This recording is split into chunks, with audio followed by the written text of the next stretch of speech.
Alors, le son M, la lettre M, ou la lettre N, enfin, c'est quand c'est rendu comme ça, mais en réalité, le son est le même dans les deux cas. C'est toujours le 1 ou le en, ou, voilà, impossible, c'est pareil que informe, etc. Le son MN, c'est un son négatif.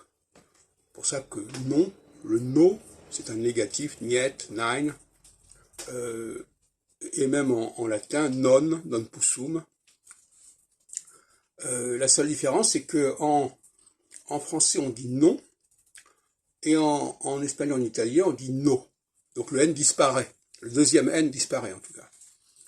Donc c'est aussi un signe, quelque part, soit, toujours la même question, soit on a ajouté, soit on a enlevé. Question qui reste posée constamment, à toutes sortes de niveaux. Et donc, impossible, ça pose le même problème de prononciation du 1 que incroyable, par exemple. Bon. Donc, le M et le N correspondent à des formes, à des sonorités particulières que le français a su conserver et que d'autres langues n'ont pas su conserver. Par exemple, en anglais, on dit impossible, on ne dit pas impossible. En italien non plus, enfin, en espagnol non plus. Donc, le français a-t-il ajouté quelque chose, ou bien est-ce que c'est le français qui a été appauvri par des emprunts propres à d'autres langues qui se sont alignés sur le français, mais à leur façon? C'est la question qui se pose très sérieusement pour moi. Alors, je reviens sur un certain nombre d'autres points sur cette question linguistique. Par exemple, le passage du masculin au féminin, ça aussi c'est une question compliquée. Est-ce qu'on est passé du féminin au masculin ou du masculin au féminin? Par exemple, grand, est-ce que ça a donné grande ou est-ce que c'est grande qui a donné grand?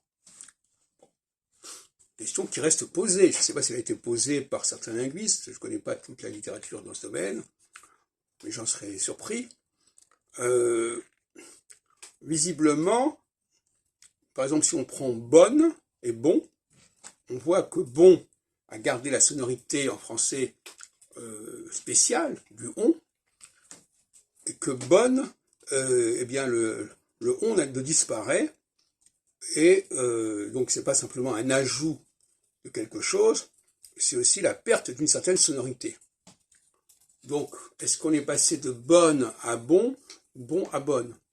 Il y a des cas où c'est plus complexe, par exemple, est-ce qu'on est passé de grand à grande, ou de grande à grand? Bon.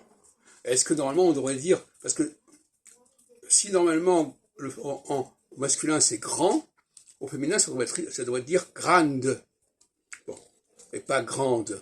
Ça aussi c'est une question qui peut se poser au niveau de la prononciation. Dans le but d'une langue idéale, d'une langue qui a retrouvé ses structures d'origine et sa logique d'origine, la question se pose.